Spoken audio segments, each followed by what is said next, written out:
Hello, hello. We are live Thursday, March 23rd.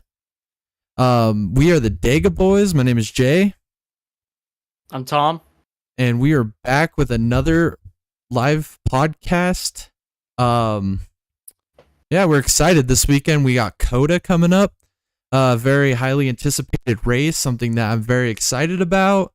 We also have some news that we're going to break down. We'll talk over the Josh Williams news that got announced. We also have some news relating to some rule changes this weekend in the Cup Series we'll go over, and all NASCAR series this weekend at COTA. We have some more rules announcements going on with the Truck Series and the number 33 team of Josh Rayom. And then we're going to go over all the Cup races, or the races this weekend, Xfinity, Truck, and Cup, and kind of give you our favorites, kind of go through our dark horses and what to expect this weekend, and drivers that are attending or participating in all these events.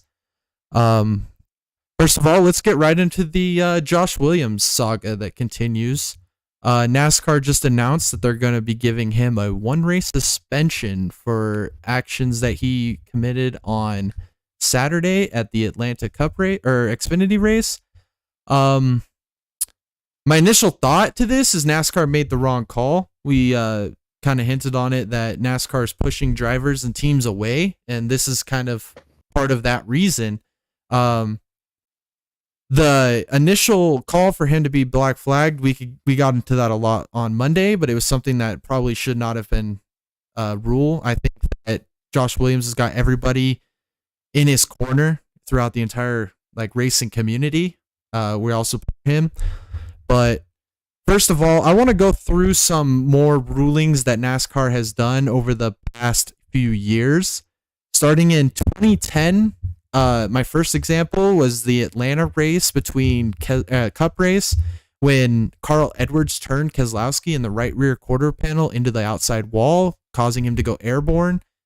NASCAR, this was in the era of NASCAR, so this becomes an outlier. It was during the era of NASCAR when essentially they said, boys, have at it. The have at it era of NASCAR, where we're going to let drivers work out their differences on the track, and they weren't going to be stepping into these situations. So it got bad to a point where Edwards turned Keselowski into the wall, airborne, nasty look. They gave him a 3-race probation period where he essentially doesn't make any contact or cause any controversy in 3 weeks. He's back off his probation. Nothing happened. No fine, penalty, points, anything to that effect. Then it ratcheted up later that year at Gateway in an Xfinity race when Edwards turned Keselowski again for the win. And they put him on and Keselowski both on a probation period for the rest of that season. So NASCAR was kind of tempting the waters on penalizing these guys for making these let's have at it type moves that they wanted to have in the first place. Second example, 2015 Martinsville. Matt Kenseth, a guy that really had a lot of respect from everybody in the racing world. This guy rarely ever had any incidents on the track, was a clean racer, got fed up with Joey Logano and put him directly into the wall. This led NASCAR to putting him on a 2-race suspension and parking him for the rest of that race. Even though his car was destroyed, still they said, no, you're parked for the rest of the race. 2-race suspension on that one. Fast forward to Vegas last year. Darrell Wallace Jr., Bubba Wallace, he turns Kyle Larson at Vegas in the right rear into the wall. After this incident, he climbs out of his car and proceeds to assault a official and Larson, and he gets a 1-race suspension. Fast forward to Saturday with the Xfinity race with Josh Williams, and he gets a 1-race suspension. So he gets the same penalty as Bubba Wallace did last year. This is very controversial. NASCAR is essentially, with the ruling for Josh Williams, they are adequating attempted murder and assault and battery to illegal parking. if you break this down to the most basic life situation here, they are equating Bubba Wallace's attempted murder and battery and assault on 2 people as the equivalent of Josh Williams illegally parking his car on the track. This is not a precedent that we should be setting. Yes, I don't agree with the 3-race probation period for Edwards in 2010 or the rest of season probation. That should have been a multi-race suspension, fine, points, everything wrapped into that. Kansas situation, not as egregious as Bubba Wallace, but still egregious in its own right, also deserved a 2-race suspension, should have also been money and points. This Bubba Wallace situation was very under the crime, or the penalty did not meet the crime. This Josh Williams incident, this crime does not adequate the same level of crime committed last year in the Cup Series in Vegas. So what is NASCAR's precedent here? I mean, are we trying to punish people that are that don't have names? Like, Kenseth's not a big popular name at the time. Edwards wasn't a big powerful superstar name. But then and Josh Williams, he's an underfunded drives for an underfunded team, not a big name. Is this something that NASCAR is doing as favoritism, or are they just not being consistent at all in any of their rulings? Essentially, where Josh Williams messed up is he should have just used expletives, should have interviewed right away, foregone the entire go into the medical care center, should have absolutely showed a complete aggression with NASCAR, because at the end of the day, the penalty would have been the same.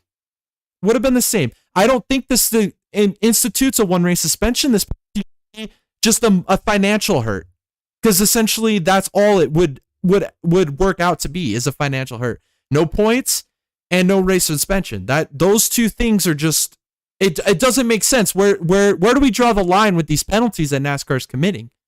Do you have any input on that, or am I spot on or spot off on this? Yeah, I think obviously the penalty is not adequate.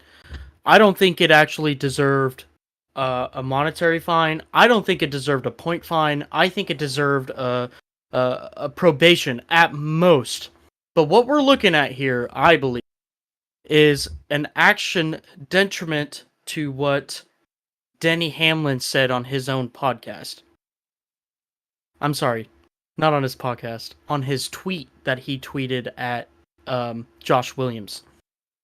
Denny Hamlin said that he would pay the fine, whatever it may be. Denny Hamlin knew it was going to be a fine. Denny Hamlin knew that there was going to be implications for either a fine or, a points issue, or, putting him on probation or something like that. This is NASCAR's direct consequence of knowing that Denny Hamlin was going to pay that fine. So what can they do?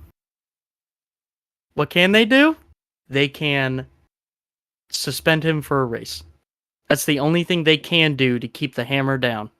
This is NASCAR's way of trying to keep in control from getting these Xfinity drivers a free pass, because Denny Hamlin was going to pay that fine. Okay. So essentially, NASCAR felt as if their hands were tied, because now they're not going to hurt Josh Williams in a financial way. And they didn't this didn't justify a points penalty, to that extent. So the best thing they could do was adequate it to a 1-race suspension, like they've done to Bubba Wallace last year. I guess my problem with this is I don't understand the consistency here. As NASCAR wants to say, we want to be consistent. We want everything to be black and white. We want this and this to happen if this and this happens. But everything's situational. And if we're going to, basically where they messed up last year was with that Bubba Wallace penalty. They set the bar so dang low with that penalty that essentially anything they do from here on out has to be less, because how egregious that was, or it has to be likewise. But then again, then it becomes a double standard thing, where somebody can go out and do absolutely all the wrong things and get the same penalty as someone that does something that might not be near as egregious as parking your car on the track. So they essentially set this up to be a terrible look for themselves by setting the bar so low. Yeah. Yeah, and I watched a lot of podcasts where Josh Williams went on to speak, whether it was, with NASCAR Fox guys, or if it was with Door Bumper Clear.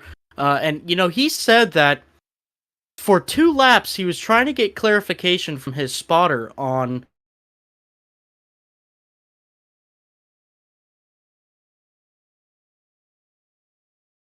I think we lost you on this one. So Williams. You might want to back up that last thought that you just had. We kind of had you freeze for a second there. Oh, I'm sorry. So Reed Sorensen, which is Josh Williams' sponsor, he told Josh Williams to park his car. And Josh said, what do you mean? Like, what's going on? He doesn't understand because he only gets his communication from the spotter through NASCAR. So he was trying to get clarification. Well, Reed Sorensen at the same time was trying to get clarification from NASCAR on why they were being parked. So Josh Williams said for, the 2 laps before he parked the car, he was just putting around the track trying to figure out what was going on. Well, he passed the pit road commitment cone, and he said he was going probably about 20 miles an hour, just creeping across the front straight. And, he's continually asking, what is going on? What do I need to do? And so he just stopped at the start-finish line because nobody was talking to him. And so, and I quote, he said, screw it, whatever, this is what NASCAR wants, I'm getting out of the car. I'm done with this. So he gets out of the car, makes his scene, goes to the pits. As he accepts an interview from one of the Cup analysis, or Xfinity analysis, an official comes over to him and says, you need to go to the infield care center and then to the NASCAR hauler. You've been called, the crew chief's been called, the car owner has been called. So that's why you never saw any post-race interviews with Josh Williams or post-care center interviews with Josh Williams because of that. And so I think with Josh Williams, I don't think he necessarily drove around for 2 laps thinking about how he was going to say NASCAR. I think it was all a situational thing he had going spotter because nobody knew what was happening and why it was happening. And what you saw to Josh Williams right there was pretty much just some raw emotion coming out of that car. He spoke a lot about that sponsor he had on his car, first time riding with him. Everybody from that company was there in Atlanta to watch him race, and only gets booted, 40 laps into the race or something like that? He didn't even get to race. And so you can understand his frustration. Underfunded team, brand new sponsor, and NASCAR tells him to park it. I can completely understand where he's coming from. Right. Okay. Well, I feel like we could go forever on this topic. NASCAR at the end of the day is going to make their own judgment calls, make their own penalties, and there's really nothing you can do when they're their own sanctioning body. So this brings us into another topic. Friday during the truck race, we saw that somebody had lost their lead ballast out of their truck. It was also hit by another competitor during the race. Later to find out that was the 33 truck from Josh Rayom Racing. And essentially NASCAR gives a 3-race suspension to a mechanic, car chief, and crew chief. Your thoughts on this? I think it's crap. I think it's the biggest lard of crap that NASCAR has ever spilled, and I think it's worse than the Josh Williams deal. And I'll tell you why. There's only one person in charge of that car. And the person who's in charge of that car is the car. Nobody else has the responsibility of that car chief. Other than, responsibility over the car than car chief. He is the only person who is in charge of the quality of that car going out on track. The crew chief, especially for an underfunded team like what they are, the crew chief does all the data. He does the setups. He does the communications. He does everything in that team. That's not his point to sit there and make sure to check over the car 40 times to make sure that that car is ready to go on track. That is specifically the car chief's job. He is the quality control guy when it comes to making sure that car is safe and competitive to get on that track and make sure nothing falls off. What NASCAR did, again, in this case, this also applies to the Josh Williams case, is they are trying to be Big Daddy here and make sure that a penalty is handed out to what they think is the right people. What I think needed to happen was NASCAR needed to eject the car chief, and anything else that happens off of that is inner team. This is an inner organization issue where whoever the mechanic was that put it in, that needs to be handled inner organization. The crew chief, this needs to be handled inner organization. The car chief can absolutely be suspended by NASCAR. I've seen it plenty of times in Cup Series races where they can't pass inspection. Okay, whether it be from body modifications or louvers or the hoods, or even Denny Hamlin last year, where he got ejected from, or he got disqualified from the Pocono race because they put some tape on the front grille, or not the front grille, the front nose. So, who's responsible for that? Right? It's the car chief. The car chief is responsible for that. Nobody else is. Again, this is NASCAR trying to be Big Daddy here to make sure that they penalize the right people, and not making it inner team, or inner organization issue, of which it is. It is an inner organization issue. It is not a NASCAR issue. No, not at all. That would be equivalent in football if there was a dispute in a locker room, if the NFL decided to fine people instead of the team taking process into that organization and solving it from within. And I guess my problem with this is 3 races. I mean, where's the consistency, right? So essentially you're going to suspend somebody 2 races for taking out somebody, 1 race for taking out somebody, 1 race for on the track, but 3 races for your car having your lead ballast come out. So is there something to do with it being more egregious, as if it's more harmful to people? Are they in that setting, or are they just coming up with these certain rules as they go and just making it up and just trying to be, like you said, the Big Daddy of all these teams and control everything? I think they're going back into a phase of which we saw probably when we first started becoming NASCAR fans, of them trying to be the FIA of the road course racing world, and dictate everything that goes on within the teams, on track, and everything else that goes on race weekends. Yeah. Which is not right. This is not NASCAR. This has never been NASCAR. NASCAR has always been boys have at it.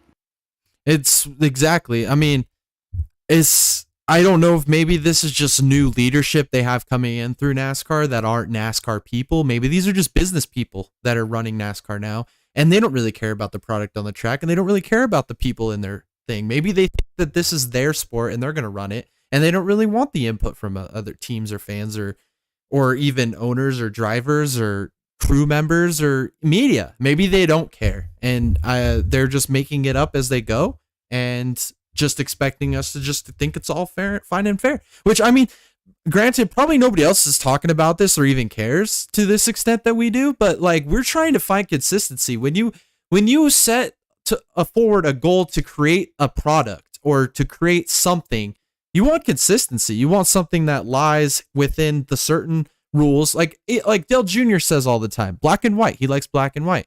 Well, these are black and white scenarios, in my opinion. These are situations where somebody broke a rule. Now you have to make a judgment based upon how egregious that is.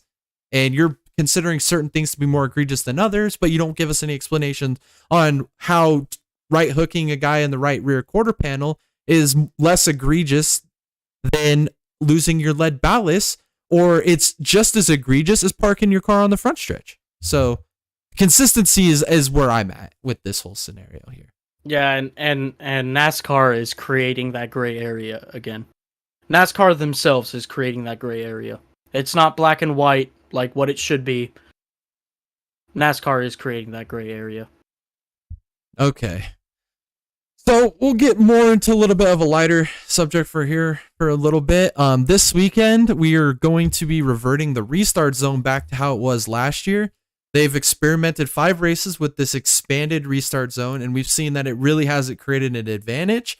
It really is more in the driver's hands to mess it up. I mean, like you saw at Auto Club, Logano did everything right. He used the rules to his advantage. Everybody wrecked behind him, and everybody complained about it.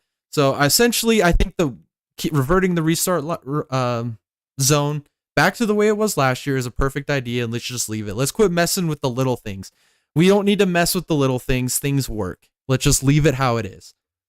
This weekend as well, they're going to be instituting a no cautions for stage breaks at the road courses, most truck road courses except for 1, I believe, and then all Xfinity but 2, and then all the Cup races.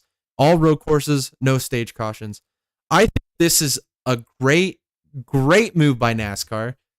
As for as little good moves as they've made over this past 3-4 weeks, this move is probably the best one they've made all season. Let's let a race play out. Let's watch and see what these cars can do on a road course with the race not having stage cautions. I'm a huge fan. I'll probably be the first one to come out and say, I love the fact that they do points during a stage.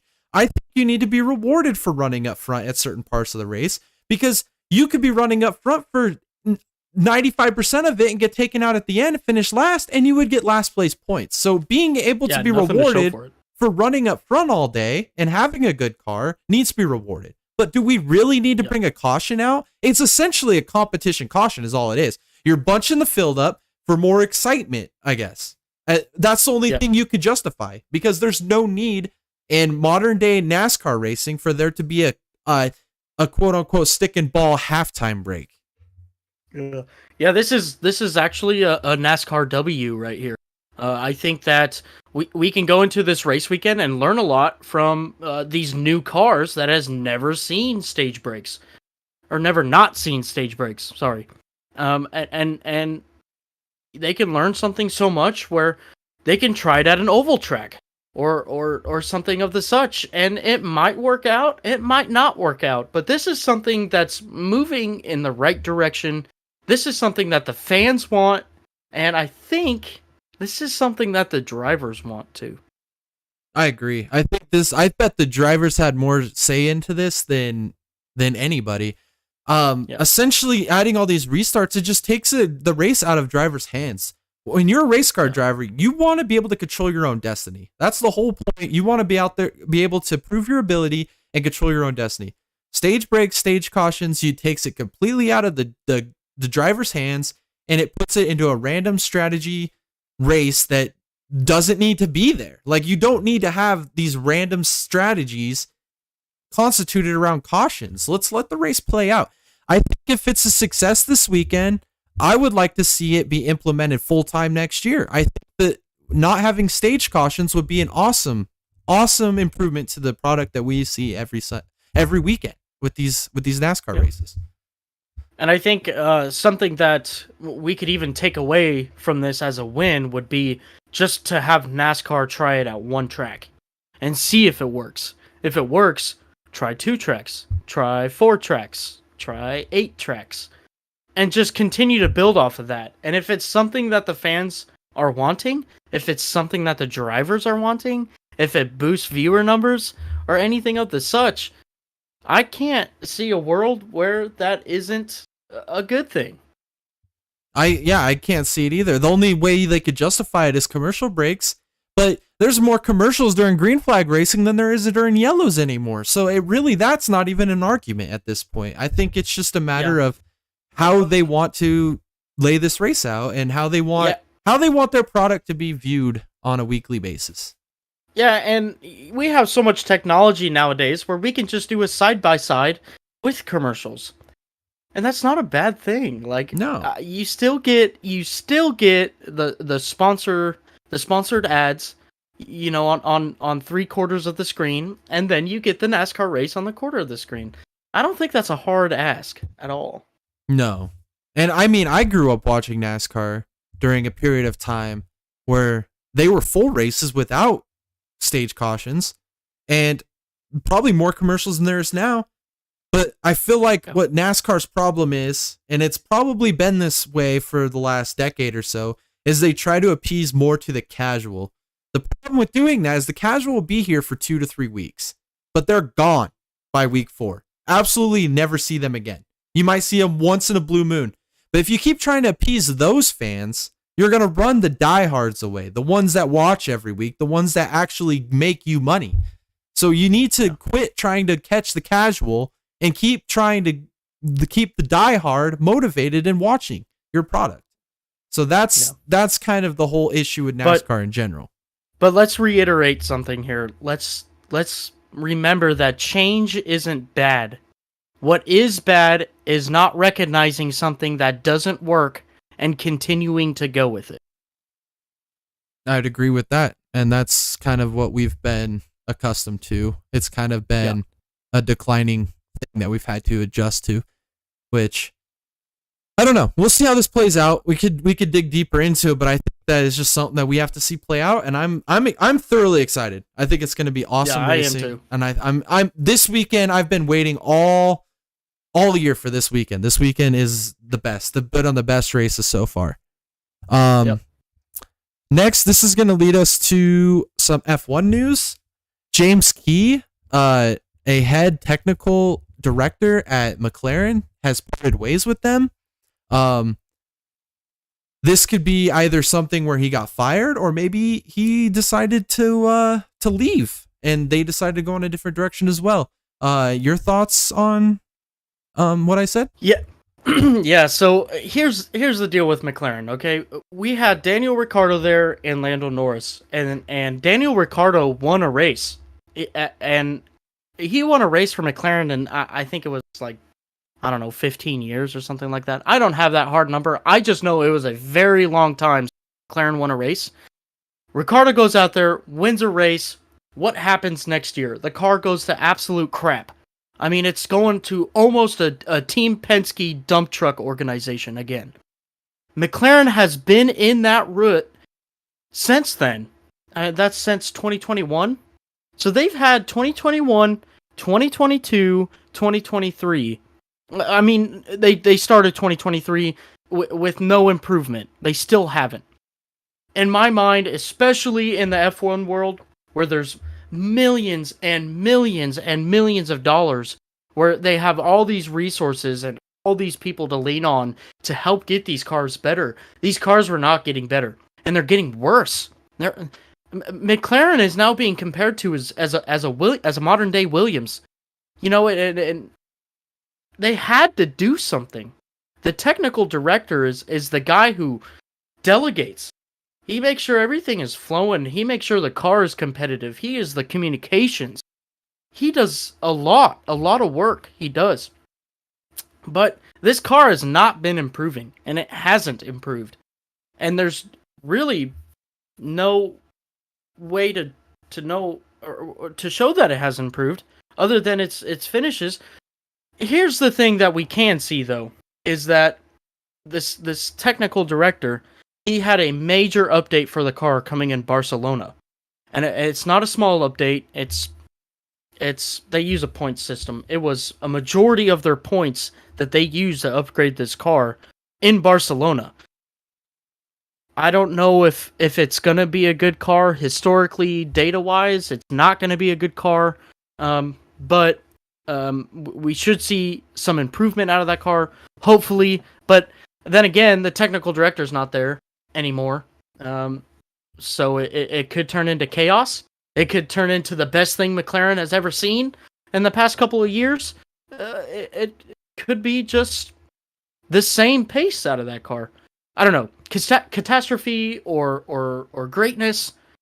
We're not going to see McLaren in a victory lane this year, or probably on a podium. I don't think, unless Ferrari, Mercedes, Alpine, Aston, most likely AlphaTauri, they wreck out. All of them wreck out.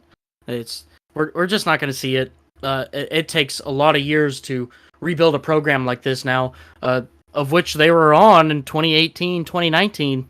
They were the hottest team on the market because they were getting better. But they've gone back into their rut. now I would probably say they probably can this guy, and looking at different options now. All right. So we'll see where that leads. Another topic. Field sizes in these NASCAR races. Great example this weekend. There's 39 trucks on the entry list, but only 36 get to race. Like you mentioned last week, why are we pushing competitors away? Why are we pushing new teams away? This charter system in the Cup Series essentially just made it a good boys club, a good old boys club. We're the guys. We're the ones that have the money, and we get to make all the decisions. And anybody that's new to the sport, sorry, you're not going to make money. You can't join. You're not part of this. How do you grow something by shrinking it? I would like to figure out the mathematical, or maybe we can get an engineer in here to describe how shrinking something can grow something. We can go right back to the Josh Williams deal with how they're smashing the smaller teams, the teams that build NASCAR. Let's real quick here. Let's take a look at Trackhouse and what they were before they acquired RCR. I'm not RCR. Chip Ganassi Racing. Right? They were nothing. They couldn't do anything. They didn't have the resources. They were acquiring the money. They were just trying to get through the week. They acquired Chip Ganassi. They got the resources, the money. They're a powerhouse, and now everybody sees them as almost like a Hendrick. I mean, they've got the speed. They're a great team, right? How can how can NASCAR as a group go and say that, oh, this guy qualified 38th. He's not going to be anything anyways. Whatever. That guy can just go home. It's not going to be a big deal. When they could possibly be the next Trackhouse. They could possibly be the next powerhouse of this series.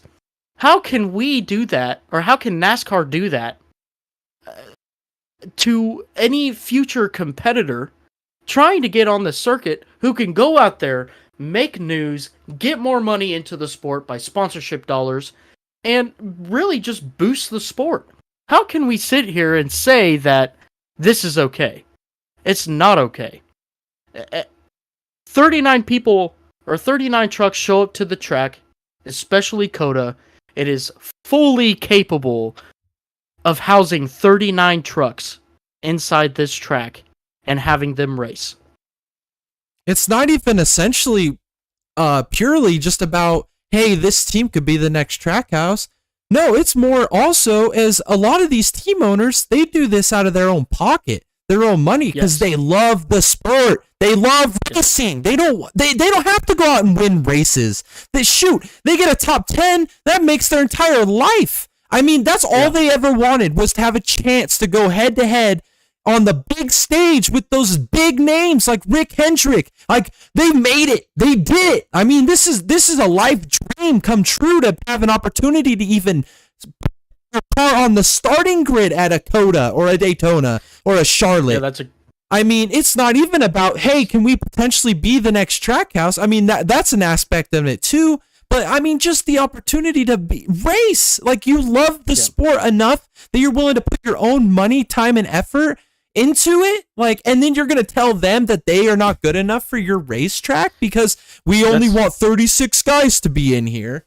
This is a great point. Absolutely. And I fully agree with it as well. This is, the pinnacle of oval racing in the whole world. And some people, like you said, take money out of their own pockets to build these cars, to pay a driver, to pay a crew, to pay people to get this equipment there, to pay people to upkeep this car through the race weekend. And NASCAR is just basically saying, screw you. We can do what we want. You guys aren't anything anyways. Yeah. Whatever. It's just sad. It's just sad to see these teams. I mean, honestly, without these local short tracks, that's like the local short track mentality, these small teams. You've got guys that work full-time jobs, and then they go and put the rest of the time into building a race car in their garage with no money, no resources, and they try to go to their local short track and be a hero to little kids sitting in the stands on Saturdays. that will someday maybe want to pursue their dream of being a race car driver. It's these small teams, these small group drivers and family-ran teams that are putting their own life, blood, sweat, tears, money into this thing to be successful. You cannot shut those types of people down. That's how your sport will fall and die. That would be like your high school shutting down your basketball program because they don't see the value in it. And then eventually 10 years down the road, you don't have enough players in the NBA. Well, that's the problem. You've shutting everything small down. You got to promote them. You got to grow them so you have a product 10 years from now. That's your future. Yep. I agree 100%. So I'd like to see a change with that with NASCAR. Let's add more charters. I don't care. Extend the field to 50 cars a race. Let's do something different than what we have now. Let's promote these smaller teams. After that, I guess GM announced that they are going to be canceling the Camaro. I just read the title of this news headline. I didn't read too much into it. Did you by chance get a chance to look into that? Yeah, so basically GM came out and said that they're canceling the Camaros. They're obviously, with GM's new logo, they're trying to get into the future of electric.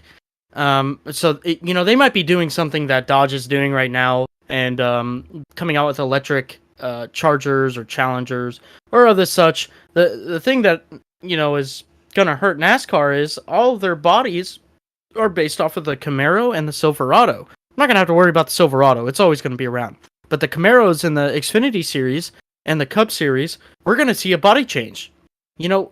Before the Camaro, it was the Chevy SS, which is also a vehicle not made anymore in the States. And before that, we saw the Impala. And so they still make the Impala, maybe. I can't remember. I'm pretty sure they do. They do make the Impala still.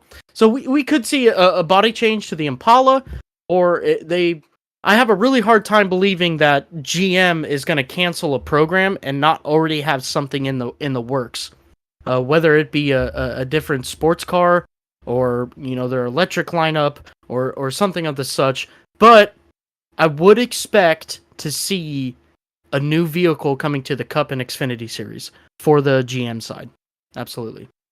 Yeah, that is very interesting. Very interesting news. I guess let's just get right into the races this weekend. So Saturday, we have a doubleheader, Trucks and Xfinity. The Trucks are doing the XPEL 225. They're going to have qualifying both on Friday. Some notable drivers or entries into this race. All speculative because obviously there's some of them are going to go home.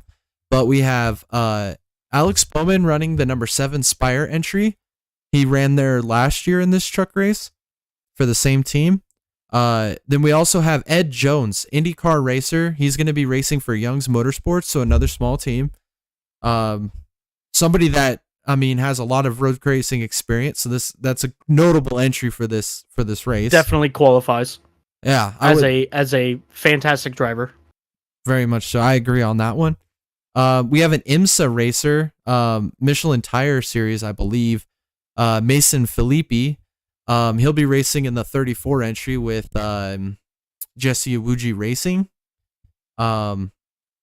Also in the number 41 will be Chastain with Nice, so another Cup guy. Kyle Busch will be making another start in his number 51 truck. And also Parker Kligerman in the Henderson racing team number 75 truck. Last time that he raced, I think it was at Mid-Ohio in the Truck Series, and he ended up taking the victory. So, out of that list, I think any one of those guys are potential watch to win. Those are I would say just rolling off of momentum last week in Atlanta, you could probably definitely see Parker Kligerman up there, and putting on a show with the Truck Series regulars. Yeah. As for any of the other drivers, we can always expect a little bit of a learning curve. If they get some practice or some qualifying time, maybe a little bit better. But I would expect at least the Ed Jones to be within the top 15, top 10. I hope so. I'd like to choose him as a dark horse for this race. Nice. Okay, that's what I was gonna ask next. Favorites and dark horses. Um, I mean, my favorite, I think. Oh man, it's a tough one. Zane Smith won here last year. He's kind of held the Ford banner for all series, really.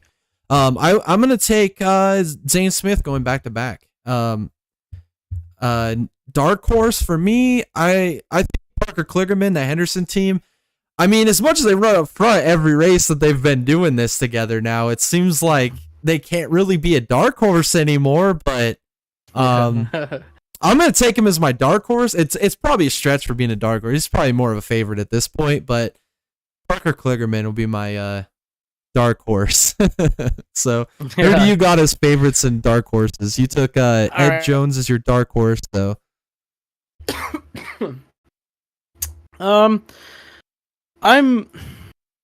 Man,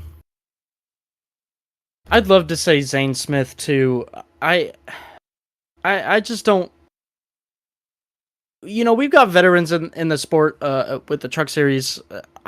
We haven't seen a lot of them lately. I'm gonna go Zane Smith. I am. Okay. I am too. He's gonna do some work. Oh yeah, I mean he's talented, very talented.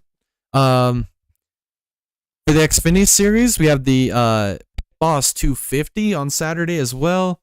Practice and qualifying also on Friday. Last year's winner, AJ Allmendinger, he will also be making a start in this race. So notable entries would be Carson Hocevar and Eric Almirola racing for Bobby Doddard. AJ Allmendinger with colleague. William Byron will be running the 17 car for Hendrick. We have Parker Chase with Emerling Gase Racing. He's a sports car driver, very successful one at that. Sage Karam, IndyCar driver, racing for Tommy Martins. Cameron Lawrence, like we mentioned on Monday, racing for MBM. And then Baltazar Laguzaman will be racing for Harman. And Miguel Paludo coming back, racing for Junior Motorsports in the number 88. Yes. So, I mean, favorite, I think, for favorites, I'm going to take Miguel Paludo and AJ Allmendinger as split favorite. Out of those two is going to win, I say Allmendinger's going to go back to back. I mean, he's just so fast here and he's so talented on these road courses. Dark horse. I mean, Sage Karam's a really good dark horse. I mean, he ran pretty good last year at Road America before getting taken out by Gregson. I believe it was him that got taken out by Gregson. That could be a potential dark horse. He's not in a terrible car. I mean, that's kind of what I'm looking at for dark horse and favorites. So, yeah, I think you'd be some sort of an idiot not to take Dinger for your favorite to win that race. He's been so dominant in the Xfinity series. Even towards the end of his full-time Xfinity stint, even on ovals, he was almost unstoppable.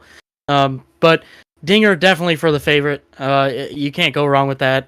And I think for my dark horse, I'm gonna go with Chandler Smith because I think if Chandler Smith can go out here and post a top 10, it's just gonna show how much of a dominant driver this guy can be under circumstances that go his way. And I think that even possibly, he's gonna run with AJ Allmendinger as being his teammate and helping him and can be up front battling for the win. I don't think that's not a stretch at all. I think that Chandler Smith can go up there and get it done in the equipment that he has, with the teammate that he has, and leave COTA with a trophy. Right, that's a good, because that's one thing we really don't know a lot about on Chandler Smith. This is road racing ability, so this can answer a lot of questions for sure. And I mean, also to that point as well, if we're talking about championship contenders in the Xfinity series, I mean, Austin Hill.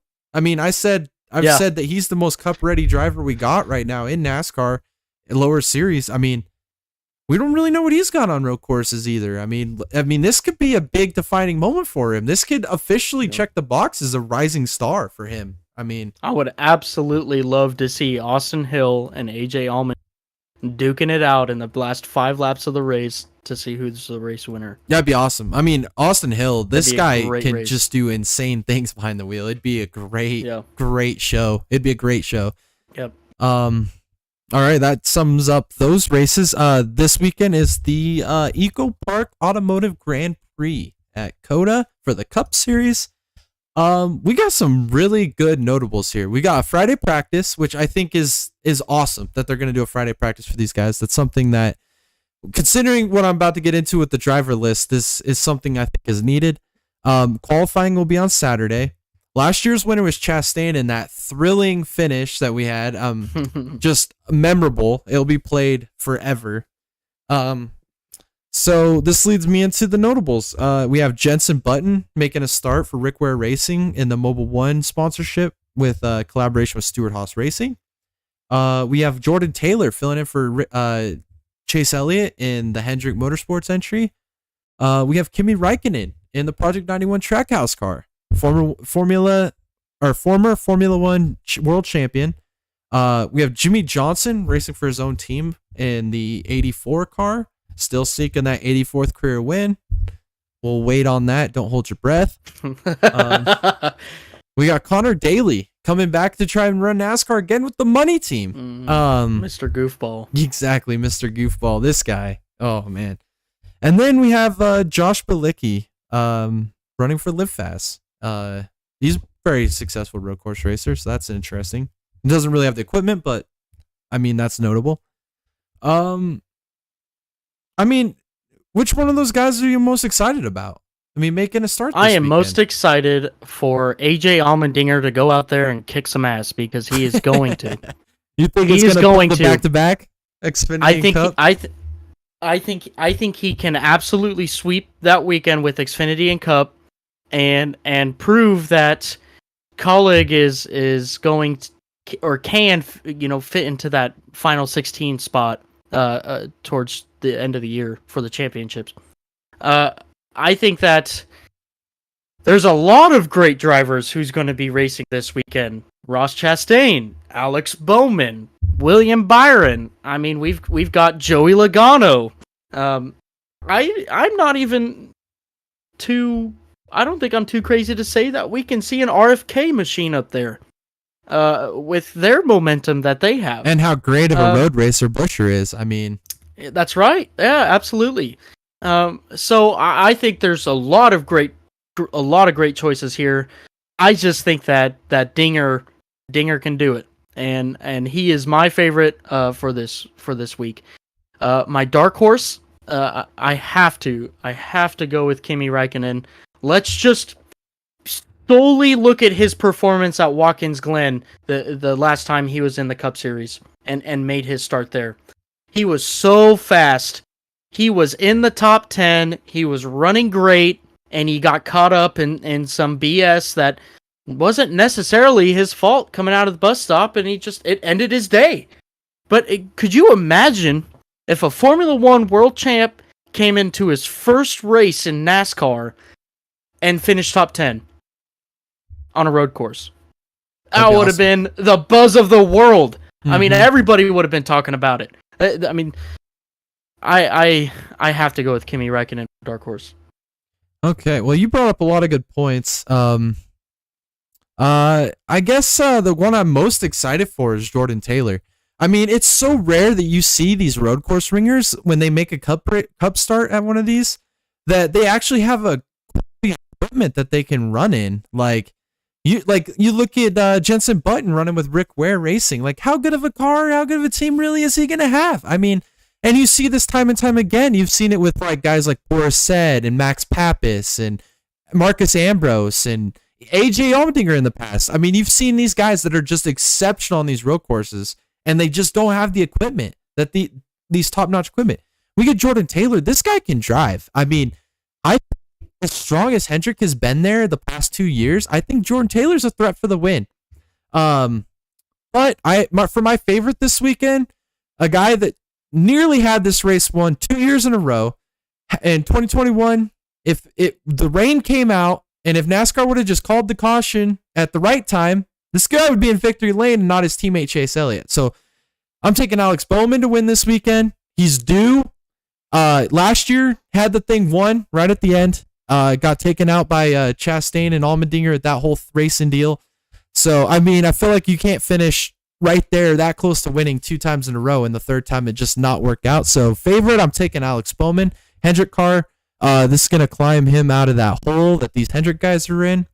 Dark horse. I mean, you picked Raikkonen as a dark horse. That's a tough one. Dark horse. I mean, you can't really consider Suarez a dark horse, but that's kind of where my mind goes for dark horse this weekend. I mean, he won last year at Sonoma, so I mean, yeah, I'll just take Suarez. I think he's a dark horse to win this weekend. If Trackhouse has proved they're fast there, he's gonna have all the help in the world from his teammate Ross Chastain, Kimi Räikkönen. So I'm gonna take Suarez as my dark horse. Right on. And if you guys haven't seen that race-ending finish from last year at Coda, highly suggest looking it up on YouTube. Great. You know, I mean, it's just an awesome race to watch. Even the just truck race, the finish in the truck race last year was insane. But the last 5 laps of the Cup race last year is very, very entertaining. Definitely something to watch if you guys haven't seen it. Yeah, these NASCAR and road courses are it's a match made in heaven. Like these these are my favorite races. I mean, besides, like I said on Monday, Darlington, Talladega, my favorite 2 ovals, and then you got to throw in any road course. I love watching them. They're just so great. Yep. And then all right, so now controversial. I mean, if you've been staying tuned into our channel, you've kind of seen the content that's been popping as of late. I guess there's no better way to explain where we're coming from than to just take a look at Racing Reference in general. So I'll pull that up now, and we'll kind of just run through it and kind of clear some things up. So, all right, you take over. Let's get into this. All right. So what we're going to look at here is we're going to look at all of the statistics in racing series that Miss Hailie Deegan has been a part of. And this is something that's very, very, very important to us, as we believe that, number one, the rookie year is a free pass. It is something to learn off of. It is something to base yourself off of, and really something just to learn from all of the data coming at you, learning the car, learning your crew, and trying to improve yourself throughout the year. Right. The second year is year for improve. And to go with the rookie, never have we or will we ever judge a rookie as being a bust. Ever. We never will. Your rookie year in our eyes, and should be in everybody's eyes, free pass. All right, you continue. The year number 2 is going to be the year of improvement. This is a year where you should see, an end of the year point standings improvement, average finish improvement, top 5 improvement, top 10 improvement, possibly a win, and continuing to build off of your rookie season. And then year 3 should be your winning season. It should be, win 2 races depending on the team you're on. Even if you move teams to a better team, the expectation should go a little higher. It's your do or die season. Essentially, do or die. It's your do or die season. Especially if you're in the lower ranks.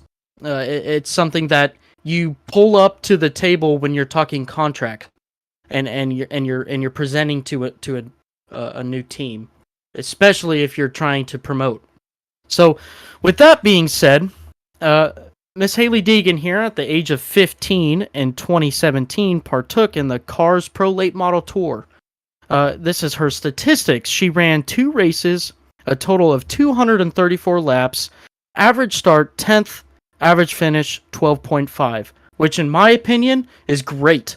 That is a great statistic. She only did run 2 races, but with an average finish of 12.5 and an average start of 10, that in my opinion is great. This is a really good, especially at 15 years old. This is something that is is something really good to build off of. And there's really not much more to be said here, so we're going to move on. We're going to go up to the K&N Pro Series East. So at age 16 in 2018, she ran 6 out of 14 races. She led 3 laps out of 572. Finished the year out 20th in points with an average start of 16.7 and an average finish of 20.7.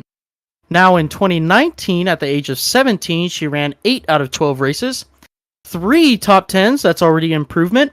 More laps ran, more laps led. She finished the year off 10th in points, average start of 10.9 and an average finish of 11.9. This is fantastic data right here. These statistics right here, this is good stuff. This is the stuff that teams look at. This is the stuff that we look at. This is where we get our opinions. This right here is a fantastic season. The stats do not lie. The stats do not lie. That's right. And she showed improvement from her rookie year. And that's really all you can ask for. There's nothing more you can ask for that. That is a great season right there, and a great career in the NASCAR K&N Pro Series East. All right. So with that being said, we're going to move on to the West, or the NASCAR K&N Pro Series West, where at age 16 she ran the full schedule. In her rookie year, she got a win. That is phenomenal. That is not something to disregard at all. That is a great statistic. 5 top 10s, 5 top 5s, 12 top 10s, 2 poles, 1,900 laps, 40 of those laps were led. She finished the season off in 5th, average start of 6.8, and average finish of 7.7. Wow. As a rookie, she set her bar really high. Really high. That is a really high bar to come over. That's superstar and she goes stuff for right a second year. This is superstar stuff. What this is telling me right here is generational talent. Mm-hmm. This is good stuff right here, especially as a rookie. 2019, age 17, ran the full season. She got 2 wins, which is an improvement from the year before. 8 top 5s, improvement from the year before. 11 top 10s, which is really not that big of a deal for top 10s. She got 2 wins on the year. That absolutely makes up for it. 3 poles, improvement from the year before. Laps, 1,800 over her almost 2,000 from the year before. Doesn't matter. 67 laps led.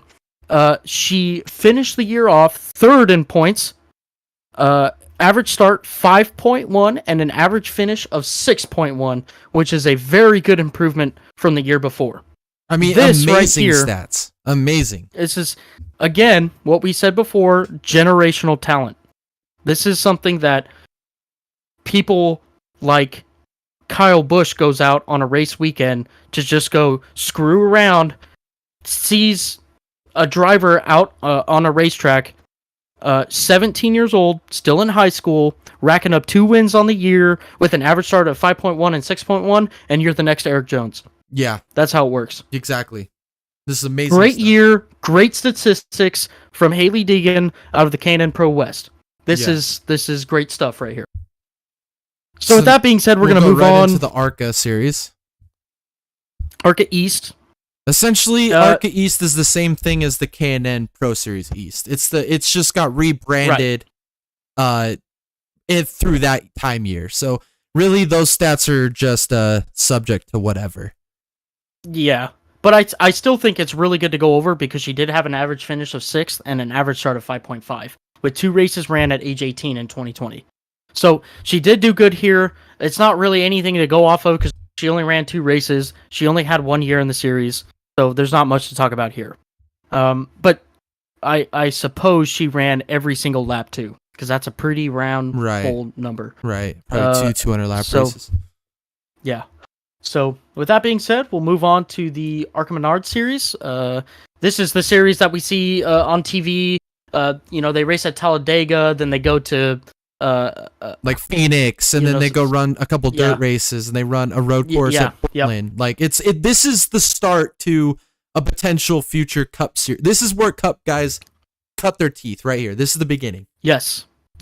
So in 2019, age 17, still in high school, She ran 6 out of 20 races, 1 top 5, 4 top 10s, 813 laps.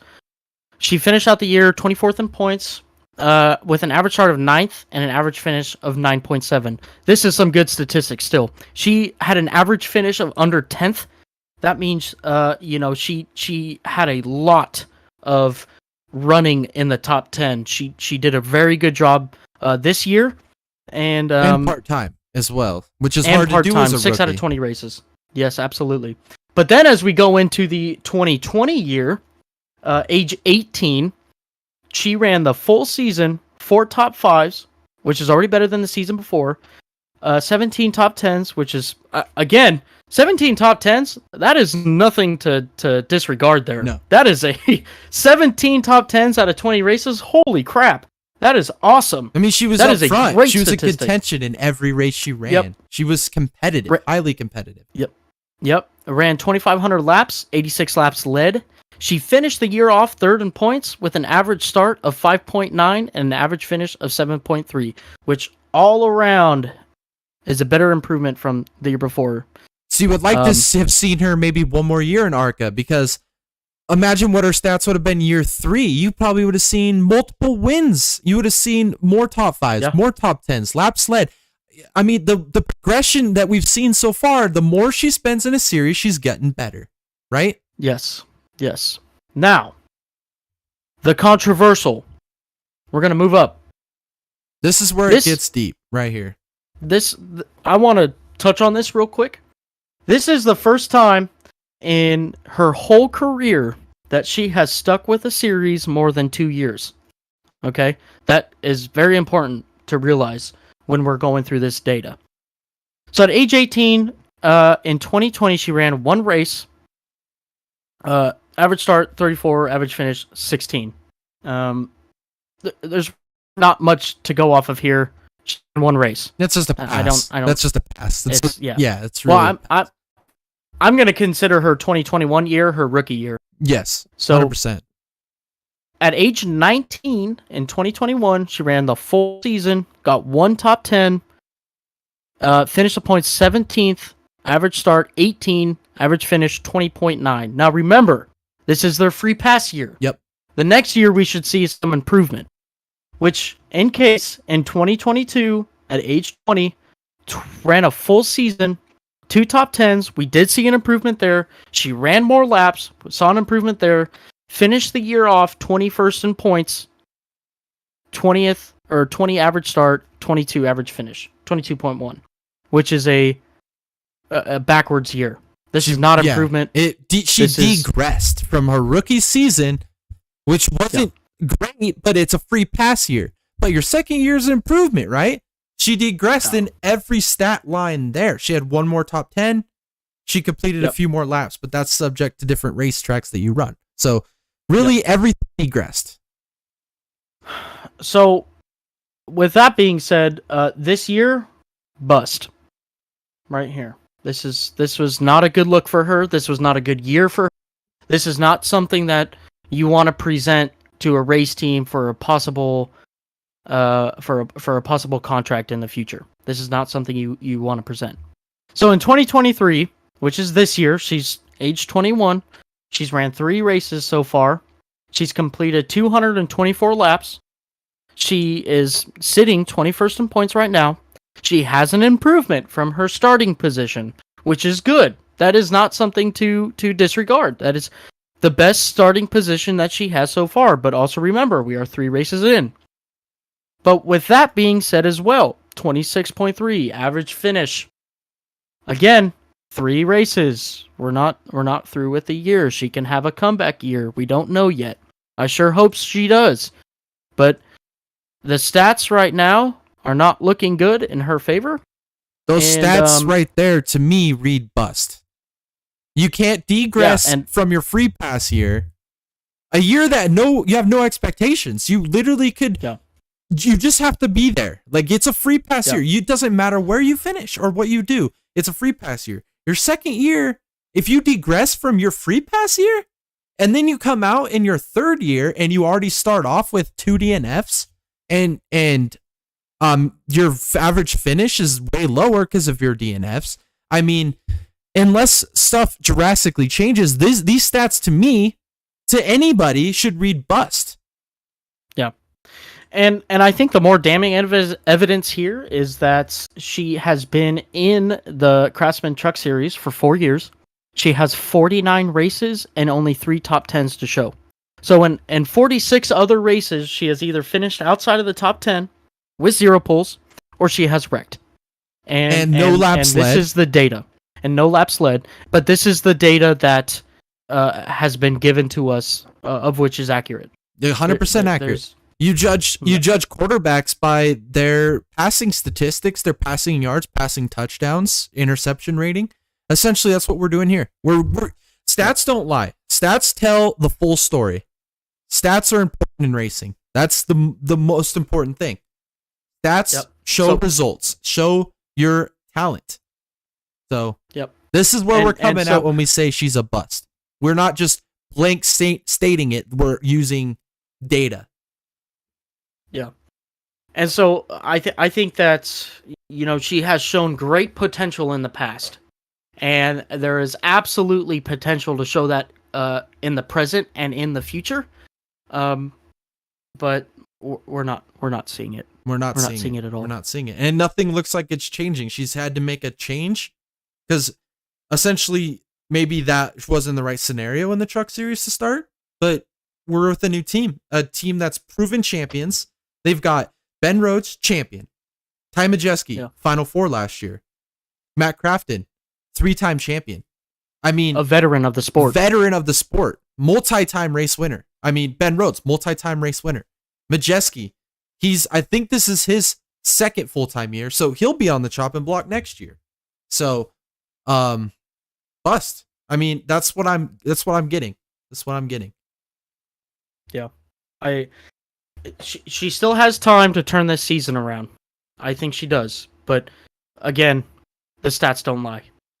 Stats don't lie. All right. Well, with that being said and being clarified, we are going to get right back into the segment of the week, which is, we did it on Tuesdays. We're going to move this to Thursdays now. The radioactive of the week. This week, our nominee, and I quote, "I swear, man, no blank luck at any of these blanking tracks." You name the driver who said that quote in the comment section. First one to do so will get a shout out for our next week's podcast. So yeah, interact. Let's see what you guys have to say. We'll have a poll up as well. Yeah, I'll incorporate a poll for this one as well. So with that being said, this will pretty much wrap up our episode this weekend. Coda, super excited. Stay tuned. You want to watch this race. There's going to be great racing action this weekend. Names that you've probably not heard of, names you have heard of, highly competitive cars. We should get a great weekend of racing. There won't be anything like that absolute disaster of a track we were at last race. So yeah, I'm excited. I'm over the moon about this weekend. I think it's going to be amazing. Yep, this race weekend is definitely one of the very few races to watch if you're going to watch the whole race this year. Right. This is going to be an awesome weekend of racing. I'm really excited. Daytona 500, Coke 600, Southern 500, Bristol Night Race. Like it's in that top tier category. This track's amazing. Anything else you want to add or say before we call this a night? Yeah, just everybody, just make sure you guys like, comment, and subscribe to all of our content that we're making. Also, make sure to hang around our channel as much as you can. We're trying to upload a video a day. So pretty much every day you guys should see a new video coming out. Short videos, so it's not going to be an hour and 15 minutes long or anything like that. But if you guys are enjoying the podcast, let us know down below. And tune in on Monday when we go over the race weekend. And we'll be excited to have you guys. Yeah, it'd be awesome. Make sure also when you subscribe, turn on your notifications and you'll get updated on all of our new videos, our posts, our live stream schedule is pretty simple. It's every Monday and Thursday, 8 p.m. Eastern time. We're working it out to make that a consistent schedule from here on out. Want to stick with the Mondays will be more race recaps, and Thursdays will be more of these race previews, and we'll cover news here and there in between. Thank you guys so much for watching. My name is Jay. I'm Tom. And we're the Dega Boys, and this has been the Full Send Half Mast Podcast, episode 4, and we're signing off. Thank you. See ya.